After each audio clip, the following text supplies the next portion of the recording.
Olá, meus amigos, tudo bem? Tudo jóia? Vamos mais um vídeo aqui de hoje. Hoje eu quero falar sobre o Concílio de Nicéia. Poucos conhecem sobre esse concílio e eu acho que chegou a hora da gente explicar o que realmente aconteceu nesse Concílio de Nicéia, né? Às vezes as pessoas que conhecem a Bíblia de hoje, né, como muitas pessoas dizem, que ela foi a inspiração de Deus, né? E na verdade tem muito contexto na Bíblia que se mantém a essência verdadeira. Mas tem muita coisa aí que é mais um conto poético do que fatos verídicos. Vejamos o seguinte. Para quem não sabe, o Concílio de Nicéia, ele aconteceu aí por volta do ano 325 depois de Cristo.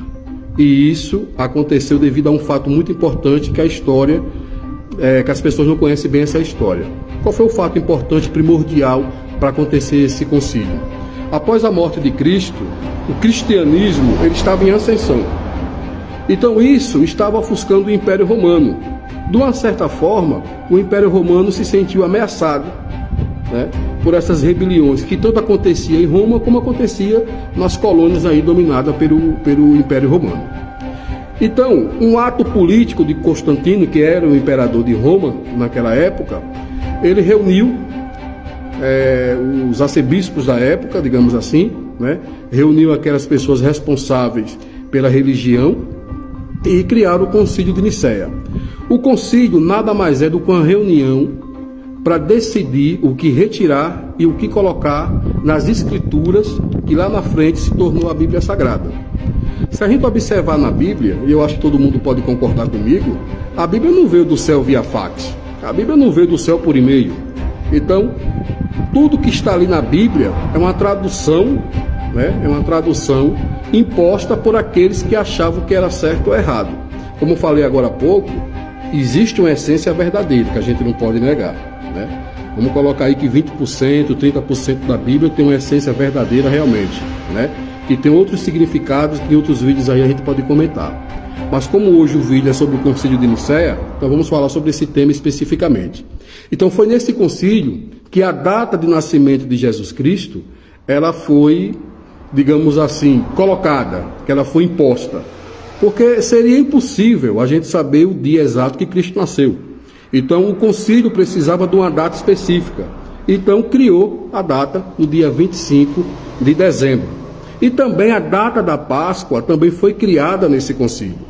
Porque às vezes a gente vê esses atos aí da Bíblia, a gente vê essas coisas que acontecem diariamente na vida da gente, no cotidiano, como Natal, como Páscoa. Então essas datas, elas não foram colocadas na Bíblia por inspiração divina. Essa data foi criada nesse Concílio de Nicéia. Da mesma forma que vários evangelhos, né, como o de Maria Madalena, como o de Filipe, não foi colocado também na Bíblia, nos escritos que hoje se tornou a Bíblia. Então é muito coerente a gente ver que muitos fatos, muita história contada, se você ler a Bíblia de uma forma inteligente, você vai observar que muitos fatos não batem, as informações não coincidem. Coincidiam na época, para o pensamento daquela geração que ali constituíram esse concílio, né? Mas hoje ela não se firma mais. Então, o nascimento de Cristo, a Páscoa, os evangelhos que aí foi colocado, foi retirado, como eu falei agora, de Maria Madalena, de Filipe, o livro de Enoque, que na minha opinião é um dos livros mais fabulosos que existe. Ele não foi colocado nesses escritos para que pudesse se tornar a Bíblia que é hoje. Então muita coisa nesse concílio foi colocado tanto para agradar o cristianismo que estava em ascensão e também como agradar também ao Império Romano. Aí você vai me perguntar, mas esse concílio realmente aconteceu? Claro, evidentemente que aconteceu. Tem registros lá em Roma que mostra que tudo isso foi verídico e isso que aconteceu. Agora, como a gente explica isso para umas pessoas que já foram alimentadas com aquela ideia de que tudo que está no texto sagrado da Bíblia é verdade? Então é impossível a gente chegar lá e tentar mudar esse pensamento das pessoas.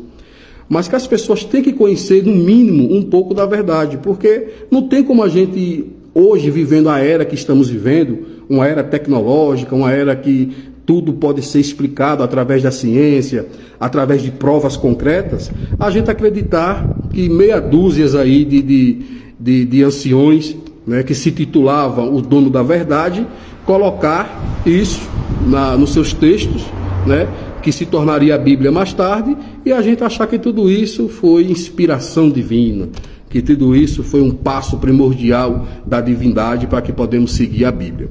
Como eu falei, eu não quero dizer que a Bíblia é falsa, jamais, né? Existem muitos fatos, muitos relatos que são verdadeiros, e a ciência até hoje tenta provar isso. Mas, em outros vídeos, eu vou trazer aqui, na verdade, o que significa a Bíblia Sagrada. Qual a verdadeira origem da Bíblia, para que ela se tornou um dos livros, aliás, o livro mais vendido de toda a história da humanidade, né? Então, o concílio, pessoal, nada mais é do que isso, né? Então, era o que eles achavam na época, o que era propício a colocar naquele momento da história, né? Então, a gente não pode levar em consideração tudo isso como se fosse a verdade primogênita, né? Então não tem como a gente mais, nessa época que estamos vivendo, acreditar nesses fatos aí.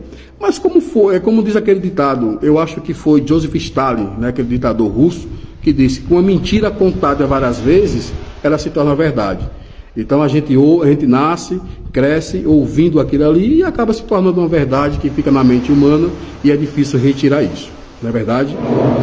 Então, como eu falei, o calendário, se a gente observar, nessa época aí, a data de Cristo foi dia 25 de dezembro, né? E nós sabemos também que o calendário grego-romano, né, era o calendário que foi criado por Roma, e até em homenagem a isso teve o mês de julho, que eu acho que foi um mês em homenagem ao imperador Júlio César, o mês de agosto ao imperador Augusto, e por aí vai. Então muitas coisas foram colocadas ali por eles acharem que aquilo era verídico, por a interpretação de cada um naquele momento da história. Então a gente não pode jamais ter a convicção de que tudo que está ali, tudo foi posto ali, é uma inspiração divina, né? Então chega um momento da nossa história, como qualquer civilização que avança o tempo, que vai criando as suas tecnologias, que vai observando todos os fatos que vem acontecendo, tudo isso, então seria uma forma... Deixa eu ver uma palavra certa para dizer, viu, gente?